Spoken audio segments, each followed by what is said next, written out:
요시야 왕 때서부터 여호와김, 또 시드기 왕, 이 4대 왕을 섬기면서 하나님의 말씀을 선포했던 하나님의 특별한 눈물의 선지자죠. 그러니까 그 어려움을 보고 하나님이 이제 그 20대에 예레미야 선지자를 세워서 그 왕들이 그 나라를 다스리는 이 주권자들이 그 당시에 우상을 섬기고 또 성전에 하나님 앞에 예배드려야 할 인생들이 전부 우상을 섬기고 딴짓을 했어요. 이방인들이 섬기는 우상을 수입하다가 섬겼어요. 왜 그러냐면 므낫세 왕이 한동안 그렇게 했잖아요. 그래서 된통 터져가지고 아주 혼나고도 그들의 마음속에는 보이지 않는 그 하나님, 그러나 이방 모든 이 강대국들은 다 그 신들이 있어요. 신들이 엄청 컸어. 나무로다 그냥 뭐 이렇게 엄청 크게 해가지고 그냥 금칠, 은칠 하고 말이에요. 색깔을 넣어서 돌 깎아서 만들기도 하고 나무 목상으로도 만들기도 하고 뭐 여러 가지 심지어는 요만한 신까지도 아주 갖고 다니는 주머니에 갖고 다니는 신들이 있어요. 그렇게 신을 섬기는 그런 시대. 가증했다. 가증한 일을 했다. 행악을 했다. 하나님 보시기에 악을 행했다는 그 시대도 역시 마찬가지였어요. 예레미야 선지자가 요시야 왕이 그 느고 왕이 이제 그 갈대 나라하고 이제 싸우러 전쟁하러 가는데 괜히 옆에서 말해요. 찝쩍거려요. 왜냐면 하나님이 축복해 주시고 나라가 뚜껑해지니까 교만해져가지고 그 이제 느고가 이제 얘기를 하죠. 느고는 사실은 하나님의 말씀을 가지고 선포하는 거예요. 비록 때에 따라서는 하나님은요 이방 나라 왕, 이방인의 입술을 통해서도 하나님의 말씀이 선포됩니다. 근데 그것을 받아들이지 않고 변장을 하고 전쟁터에 나갔다가 화살에 맞아서 죽어. 요시야 왕 죽고 나서 이제 그 아들들이 이제 왕 노릇을 하는 거예요. 그래서 첫째, 둘째, 셋째, 이렇게 넷째, 4명인데 하나는 끌려가고 뭐 3개월을 왕 노릇하고 막 그런 시대였습니다. 그때 이제 요시아가 죽었을 때 에레미야 선지자가 애가를 부르는 거예요. 애가라는 것은 슬픈 노래, 장례식장에서 부르는 그런 노래죠. 그걸 부르는 거 슬프게 불러요. 그리고 계속 그 왕들에게 바른 소리를 하는데 그 바른 소리가 하나님의 입에서 나오는 하나님의 말씀이란 말이에요. 그 말씀을 선포하는 거예요. 그러니까 하나님의 입에서 나오는 모든 말씀은 생명의 말씀이요 살리는 말씀이란 말이에요. 그 나라를 축복해주는 말씀인데 그걸 거절한 거예요. 그래서 계속 좀 어려움을 겪다가 시드기 왕 때 그 나라가 무너지고 70년 동안 바빌론의 포로가 되지 않습니까? 포로가 돼가지고 그냥 그 사역이 복잡해 들어가서 한 450년, 한 500년 이상 흘러간 다음에 예수님이 이 땅에 오신 거예요. 그래서 오늘 이 디모데전서를 통해서 그 당시에도 역시 우상을 섬기더니 지금 현실도 마찬가지. 현실도 이 하나님을 믿는 사람들이 우상을 섬긴다고. 우상을 많이 섬겨요. 그래서 때로는 중들한테 가가지고 정치하는데 어떤 사람을 써야 될 것인가 이렇게 물어보고 말이야. 이게 그런 시대란 말이에요. 그래서 구별해서 사람을 써야 된단 말이에요. 구별해서. 사실 영적인 거거든요. 그러니까 왜냐하면 우리가 하나님의 입에서 나오는 말씀으로 산다고 그러는데 사람의 입에서도 하나님의 말씀이 나오는 사람이 있고 이방 사람이나 우상을 섬기는 사람의 입에서는 뭐가 나와요? 점쟁이 뭐 여러 가지 그 미신들 이런 생각들이 이제 자꾸 들어오잖아요. 그걸 자꾸 받아들이다 보면은 썩어버리는 거예요. 그래서 어떻게 보면은 이 나라가 흔들리는 것이 다 그거예요. 우리가 유교를 만든 것도 그렇고 이 일제 압박 속에서 해방이 되고 나서부터 오는 이 모든 과정들, 그래서 기독교 평양에 이 기독교가 이제 시작됐잖아요. 성령운동이 시작됐지만은 결국은 유교 사변이 일어난 이 동기도 거진 보면 전쟁이 일어나는 이유도 거기에 다 있는 거예요. 하나님의 은혜를 놓쳐버리고 사람의 말 듣고 우상을 섬기고 그 신사 천배도 하고 막 그랬잖아요. 예? 예, 목사님들이 그렇게 하니까 정치적으로 어려워지니까. 그리고 이시조선 말기에 얼마나 많은 우상들이 많았어요. 전부 신예신 신안인데 어디 있어요? 장독진서부터 고무신까지 말할 수가 없어요. 뭐 어디고 신이 다 있었잖아요. 예, 우리가 애기를 낳아도 말이야 그냥 새끼줄에다가 말이야 이렇게 뭐 삼시 그 다 이거 있었잖아요. 그런 시대에 우리가 살았잖아요. 근데 이게 정리가 아직 안 됐어. 140년 됐잖아요. 지금 기독교가 들어온 지 하나님의 그러니까 예수 그리스도의 영이 성령이 오신 지가 그렇게 얼마 안 됐어요. 그러니까 아직도 지금 잔재해 있어 남아 있어. 예수 믿으면서 양다리 고친다는 것이 뭐냐면 두 가지가 겹쳐 있어. 어디고 그게 있단 말이에요. 그게 하나님 보시기에는 이런 거. 그래서 우리나라가 그동안에 얼마나 기도를 많이 했어요. 그냥 뭐 밤새서 기도하고 낮이나 밤이나 계속 기도하고 아까도 잠깐 그런 거 했지만 그 없어서 하나님 앞에 나와가지고 그냥 사장하고 빌고 가난해야 기도하는 거예요. 사실 그렇지 않습니까? 가난하고 이거 풀 수 없을 때 전능하신 하나님만이 할 수 있는 그 위치에 우리가 있어야 돼. 그러니까 부족해야 돼. 이 부족을 누가 채워주느냐? 하나님이 채워주신다는 이 각오로 우리가 가정을 꾸려나가야 되는 거예요. 사실은. 그러다 보니까 지금 그걸 놓쳤기 때문에 지금 이 청소년들이 다 뭐예요? 다 갖춘 다음에 가려고 다 갖춘 다음에 가면 벌써 시간이 늦어져 버려요.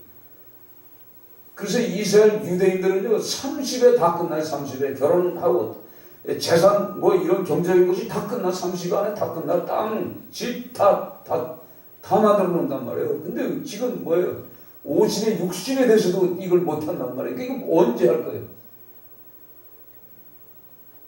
그러니까 우리 육신이 강할 때, 이 젊을 때는 무엇이든 할 수 있어요. 게을르지만 않고 잠만 안 자고 지금 많은 것들이 우리를 이게 유혹하는 시대라는 말이에요. 게임으로부터 지금 그렇잖아요. 어린 아이 지금 조그만 아이들도 휴대폰이야 전부 휴대폰 다 있어. 그것만 있습니까? 애 우니까 그냥 게임기 해가지고 이렇게 텔레비 하고 연결해서 맨날 그거 본단 말이야. 이런 것에 접혀져 있어요. 그러니까 이 생각이 하나님의 말씀으로 이렇게 양육이 돼야 되는데 하나님의 말씀이 없고 세상 지식 마귀가 주는 것에 사로잡혀 있기 때문에 이게 회복이 안 되는 거예요. 이 나라가. 우리나라도요. 이거 회복이 되려면 말씀으로 들어가야 돼. 진짜 믿는 사람이나 믿지 않는 사람이나 믿는 사람일수록 더 말씀 속으로 깊이 들어가야만이 이거 회복이 됩니다.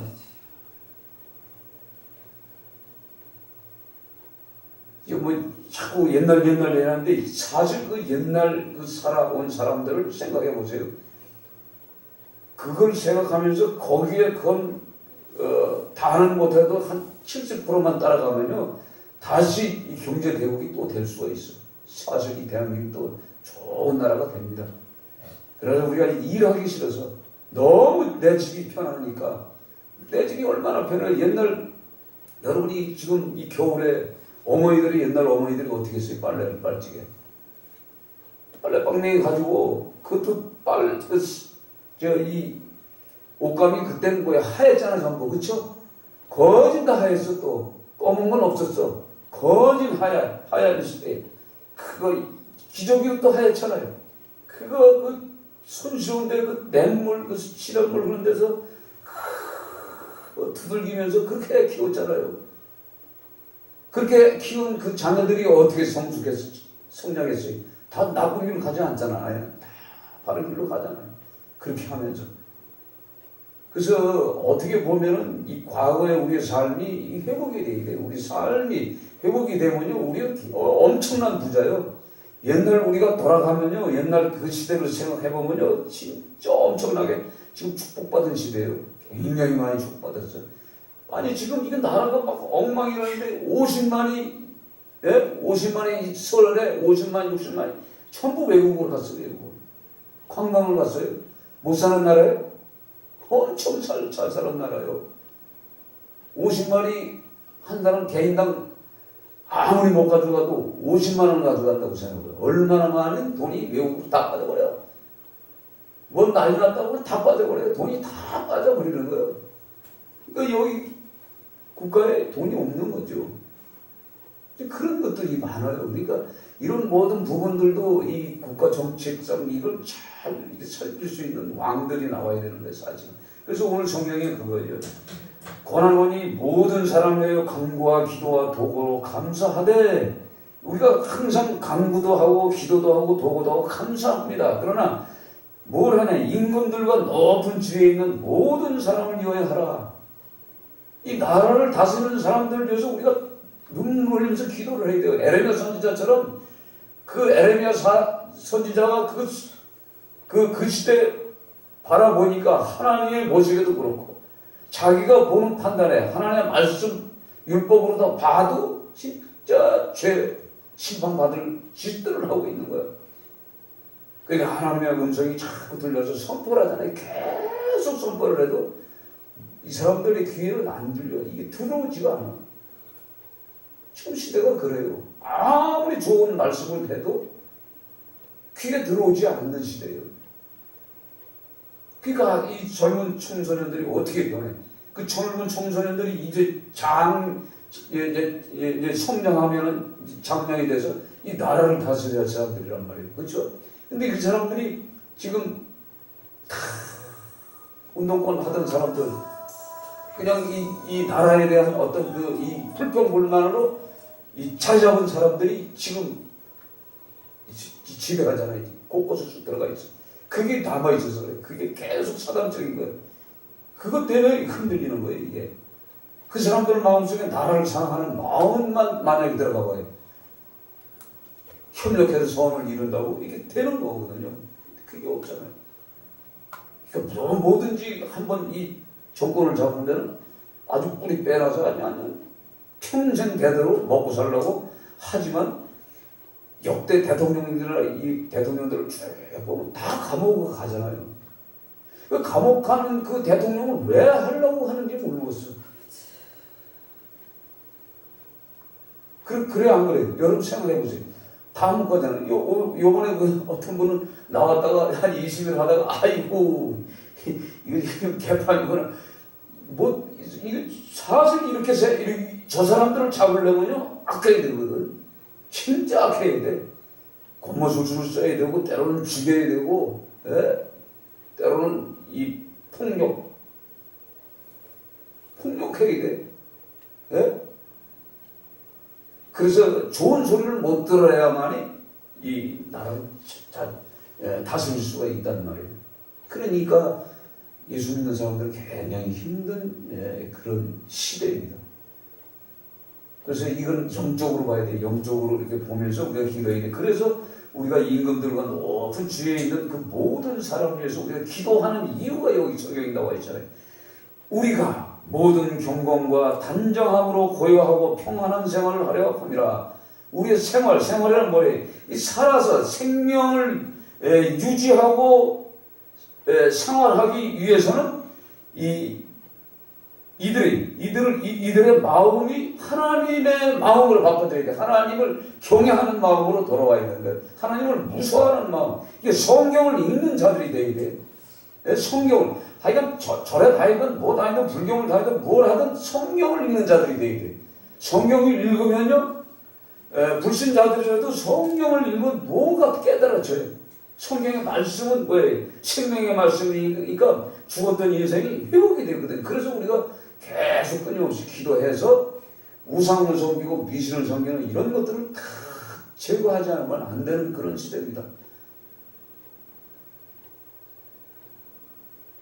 가면 갈수록 전부 지금 이 우상을 재단은 전부 다 덧싸요. 여러분 산에 가보면요 높은 산일수록 제가 얘기하잖아요. 그냥 그 돌 한 2추럭 3추럭 가지고 쌓아야 될 걸 어디서 주워다가 그냥 이렇게 탑을 만들어서 탑을 만들어서 그 전부 누가 하는 거예요? 미신을 섬기는 사람들, 귀신을 섬기는 사람들이 이렇게 척척 이게 탑을 만들어놨어. 그리고 시간이 지나면 이게 국보예요 또. 아유 희한합니다. 옛날 돌로 다 만들어 놓은 이 탑들 있잖아요. 이게 국보가 됐어요. 또 국보가 건들지도 못하게 만들어 놨어요. 거기다가 보면은 용 그림 그리고 뱀 그림 그리고 전부 사당적인 것들이 자리 잡고 있잖아요. 이런 것들이 산마다 지금 다 있는 그런 시대입니다. 그러니까 믿음의 사람들이 이런 모든 부분을 보고서 우리가 예수를 믿지 않는 이 임금들이나 높은 지위에 있는 이 탁월한 사람들, 지혜로운 사람들이죠. 이 세상적으로 이런 사람들 위해서 우리가 계속 기도를 하는 이유는 우리가 견고하고 단정함으로 고요하고 평안한 생활, 기도 생활 하나님의 말씀 안에서 살아야 된다는 얘기예요. 이게 이들이 흔들리면 나라가 흔들리면 어떻게 해요? 나라가 흔들리면 이 생활을 못해. 먹고 사는 문제도 문제지만 성경 볼 수도 없는 시대가 온단 말이에요. 그 핍박의 시대가 또 온다는 얘기죠. 생각해 보세요. 그 에레미야 선지자가 속봤을 때 70년이라는 게 말이 돼. 70년이면요 약 2세대가 지나가는 거예요. 이 시대가. 그렇죠? 50이나 60대인 사람들이 삶은 얼마나 살아요? 30 산단 말이에요. 그렇죠? 가죠. 그럼 다음 세대 20대들이 이제 또 그 고통을 받는 거예요. 20대가 90살까지 받는 거예요. 10대가 70대까지 고통을 받는 시대가 된단 말이에요. 이게 엄청 한 세대, 두 세대가 막 같이 고통받는 시대란 말이에요. 결국은 그거 끝나고 나서 어려움이 왔잖아요. 예루살렘 성이 무너졌다는 것은 뭐예요? 평안이 없는 거예요. 근데 그 땅에는 평안이 사라져서 결국은 그걸 통해서 예수님 오셨지만 70년 후에는 완전히 어떻게 됐어요? 이제 그때서부터 예수님 오시기 전서부터 이 이스라엘이라는 나라는 나라의 주권이 없어요. 나라가 없어졌어. 1800년 동안. 말이 1800년이지 1800년은 당연히 다른 나라 땅이 돼버린 거죠. 이미 그 나라를 지금 들어가서 지금 그 이스라엘이라는 나라를 세우는데 그 팔레스타인하고 그래서 전쟁이 붙는 거예요. 원래는 이스라엘 땅이지만 하나님 앞에 심판받아서 쫓겨났다가 그 땅을 다시 우리 땅을 만들려고 하니까 얼마나 전쟁이 벌어져요. 사람이 죽여야지. 그 사람들은 생각에 1800년 전, 2000년 전 생각 안 하잖아요. 이 사람들은. 팔레스타인들. 이게 지금 우리가 들어온 지 500년 됐는데 우리가 주인이다 이 말이지. 이제 지금 막 들어온 사람들이 이제 들어온 지 얼마 돼요? 1948년이니까 얼마나 됐어요? 지금 한 80년? 네. 80년 약 됐어요. 80년 된 사람들이 자기 땅이라 이게 먹혀 들어가냔 말이에요. 그래서 싸우는 거예요. 그러나 이 한 형제죠, 사실은. 그래서 이런 모든 부분을 통해서 땅을 한번 뺏기고 주권이 사라지고 나면요, 엄청난 어려움과 오고 다음 세대가 엄청 힘듭니다. 그래서 우리가 이 말씀을 통해서 우리가 기도해야 돼. 이 대한민국 정부를 위해서 계속 기도하고 우리 신앙을 위해서 또 나가서 우리 한 세대 가면 다음 우리 자녀들의 세대잖아요. 그렇죠? 그 자녀들이 어떻게 편안하게 살기 위해서 우리가 기도를 해야 돼요. 철저한 기도. 국가와 민족을 위해서 기도하는 사람들이 얼마나 많습니까? 그러니까 우리가 오늘 이 시간에 잠깐 2부에 그때 그 기도. 우리 교회가 크면은요 일부 예배 그 말씀 가지고 6탕도 할 수 있어. 그러니까 쉬운데 이거 나는 계속 해야 돼. 다음 시간 또 걸리면 다른 말씀도 전해야 돼. 그러나 여러분들에게 오늘 드려진 말씀들이 첫 시간에 드려진 말씀이 기억이 돼 있어야 되는데 기억이 돼 있어야 돼. 그래서 6번 7번 하는 거예요. 계속. 그래야 그게 뭔가 하나 남는 거예요. 아멘? 그러니까 오늘 이 말씀을 통해서 우리가 에레미야 선지자 같은 마음으로 이 나라를 대한민국을 사랑하는 마음으로 더 나아가서는 온 세계 인류를 사랑하는 마음으로 우리가 기도하는 거예요. 그래서 대한민국을 위해서 우리가 주여 세 번 묻히며 주여 세 번 부르며 기도합니다. 주여 주여 주여 하나님 아버지 이 나라를 정부를 불쌍히 여주시옵소서. 대통령과 장관들과 정치일선에 있는 모든 자들 또 모든 공무원들, 백성들, 학생들, 청년들, 어린 생명들, 노인들 하나님 그들에게 은혜를 주시옵소서. 그들이 아버지 하나님 앞에 바로 서기를 바랍니다. 하나님의 말씀이 생명이 있는 말씀이오니